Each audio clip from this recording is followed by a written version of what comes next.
how do you think it's going to affect sort of talent? You might be an individual who has unfortunately been made redundant because of the crisis.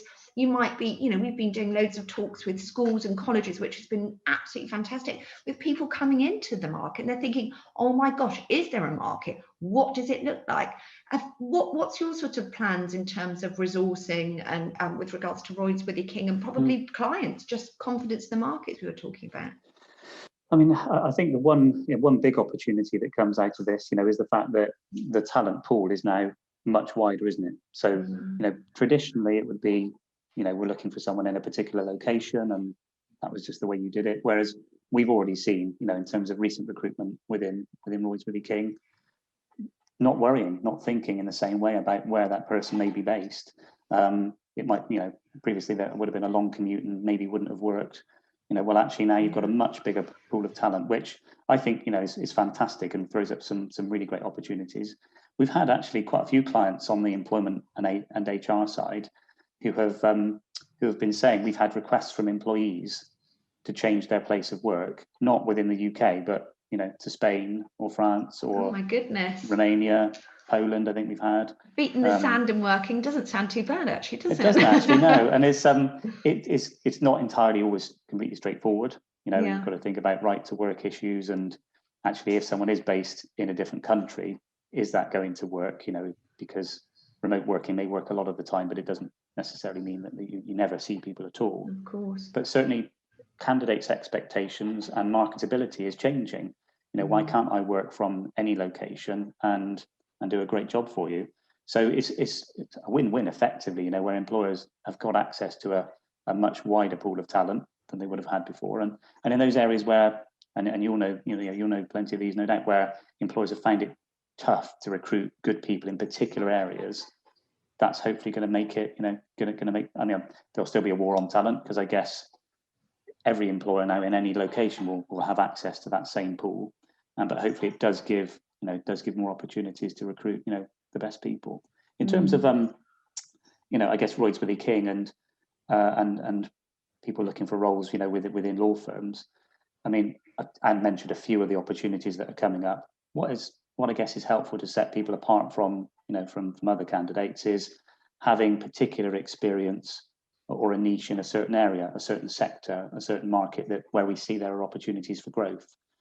So rather than being a generalist who's done a bit of everything, actually, if you have a particular expertise in, for example, the renewable energy sector, where we see investment in real estate is likely, then that can obviously be helpful from a candidate point of view, because that's probably where a lot of law firms will be looking for that slight difference. Yeah, of course. Yeah, no, it makes perfect sense. And how would you want them to, or how would you be looking for them to demonstrate that? Is that through actually work experience? Say they were entry level, is it, or what would you be looking from the candidate?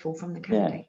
If it's entry level, I suppose, and they haven't had the opportunity to really get that experience, you'd at least want to be looking for an interest, and someone who genuinely wants to work in that area, who's taken the time to understand a bit about the market, done their research, so that you can see that they will be able to, not just from a fee earning point of view, but from a business development, networking point of view, they understand where the opportunities are going to lie, and how to access them. So just that keen interest in it really is going to be really important. And I guess just mentioning the BD side of things, that's changed, hasn't it?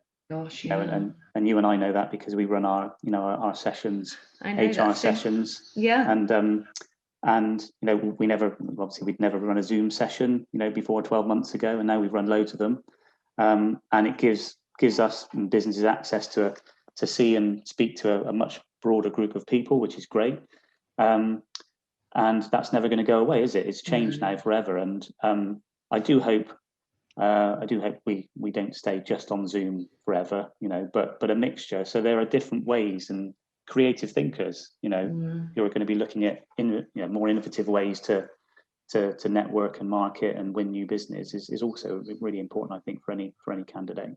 So true. It's so true. And I think what you just said, actually, from a sort of a candidate point of view, but also from a, business point of view, is that there are no boundaries now. You used to sort of say, oh gosh, we're specialists in the Southwest or Southeast or what have you. But now it's, it can be nationwide or international. And we've found that, haven't we, running the HR hubs, is that before we would have them and they'd be very location based, but now it's been fantastic because they're open to all areas, aren't they? So yeah, I think it's a mixture, isn't it? I think there'll still be that, you're always still going to have your local, your more local regional sort of contacts and relationships, aren't you, where you can see those people and network in the way that we sort of used to do. And face-to-face sort of, contact and networking is still really important. And I think we're all going to still go back to that a lot of it. Aren't we? Yeah, exactly. Yeah. So, but at the same time, there is that big opportunity there as well to expand, you expand your horizons and get access to those businesses that you wouldn't, and even existing clients, that you wouldn't see very often because they happen to be based, 300 miles away. It doesn't really matter in the same way. You get access to them in a different way really easily. So yeah, that's from a business point of view, I agree. It's really opened up those opportunities. Yeah, I think it's those pros and cons, isn't it? Because obviously you get sort of more access to people, and it's regardless of location.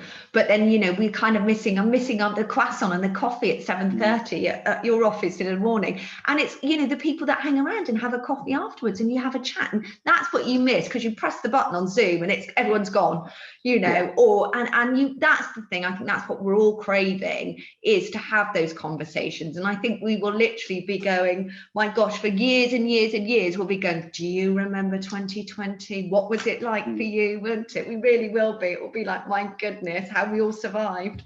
Yeah, absolutely we will be. I'm definitely craving a croissant and a coffee, I must admit. But, so am I. And yeah, I mean, I suppose just to sort of, finish how many years, I'm not going to interview you now, Richard, I absolutely promise, because we go back, I don't know, I was trying to think this morning, we go back so many years, but how many years have you been in law now? And when did you start? I started in 2000. Yeah. I thought it was 20 years. Yeah, I thought it literally would have been about that. Yeah.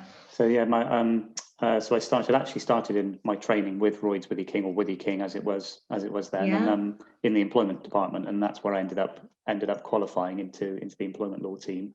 But yeah, so not far off 21 years now. Yeah, I think we've probably known each other for about 18 of those, haven't we? Young whippersnappers we were then, still are. I'm definitely trying. And I mean, I suppose, what would your advice be? I mean, for somebody looking at law, I mean, obviously they would have mapped out that they might be doing their sort of GCSEs, they might be doing their A-levels, they might be going to university to study. Knowing the journey that you've been through over the last 20 years, what would your sort of final parting piece of advice be to someone looking for a career in law? I guess most firms, like us, will run, vacation schemes, as we now like to call them, and those are key. Those are really important. There's an opportunity there, to make a real impression. And we've recruited quite a lot of people over the last few years who've come in, on a vacation type scheme, and actually they've made a great impression. So they're not there just to soak up some work experience. They're actually there to to actually input, and they can actually come up with some great ideas and make a real difference even in a week or two. So look at those sorts of opportunities. There is a trend, I would say, where a lot of recruitment is done. There's more recruitment done internally, so moving into a firm on a paralegal type basis, a non-legally qualified role. So looking for those opportunities, which aren't easy to come by. There's a lot of competition there, but if you can get the opportunity to go in and prove yourself, before you get to the point of qualification, then that can make that can be a great way to then get a foot in the door. But also there's slightly different career paths now. We've moved away a bit from the traditional, you do your legal practice course and you do your training contract and then you qualify as a solicitor. That's there's a change to the legal practice course, which I won't sort of bore you with, but so a new way of qualifying. But it's not just about, well, I need to get a training contract and I need to become a solicitor. There's various other ways and other opportunities, whether it's apprenticeships or whether it's SILEX, as in the legal executive route. And actually, so there's a lot more choice now. So have a think, what is the right thing for you, and get some experience of that if you can within a firm. Get to know some people, make a good impression, do your research beforehand. And actually those are probably hopefully some helpful tips. Yeah, no, they sound great. They sound absolutely brilliant. I think it's like sort of all the industry sectors, sort of law and accountancy, it's changed so much, isn't it?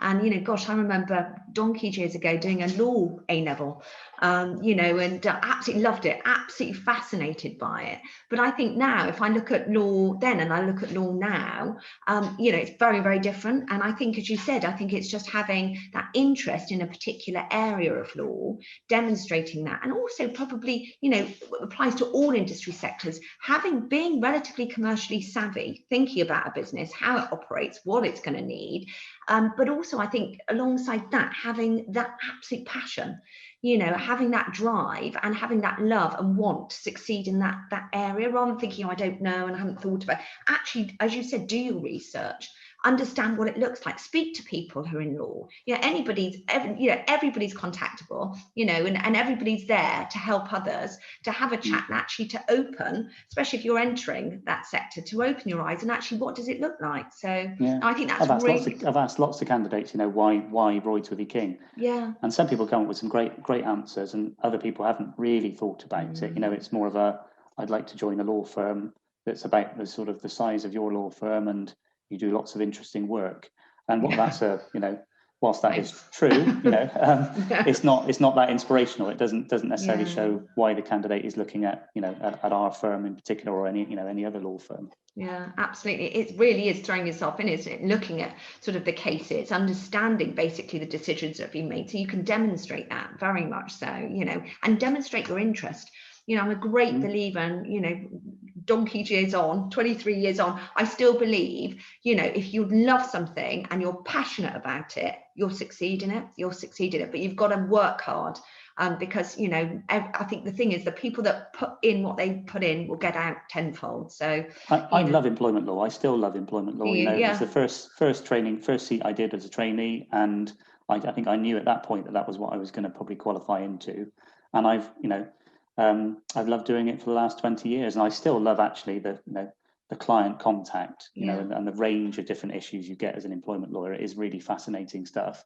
Yeah. Because it's about real life, people's. I was just about to say, it's about people, isn't it? Yeah. Yeah, and helping businesses, how they sort of succeed with their workforce, get the best out of people, deal with challenges when they come up. But I wouldn't change being an employment lawyer. But again, if I'm recruiting someone in an employment law context, you want to understand why that person is interested in it, but also how are they going to be with our clients. You might be technically competent and able to do the job, but actually you want someone that's going to be a good ambassador for your for Royds Withy King and for your organization. Actually get on with your clients, and so it's not just about can I be a good lawyer.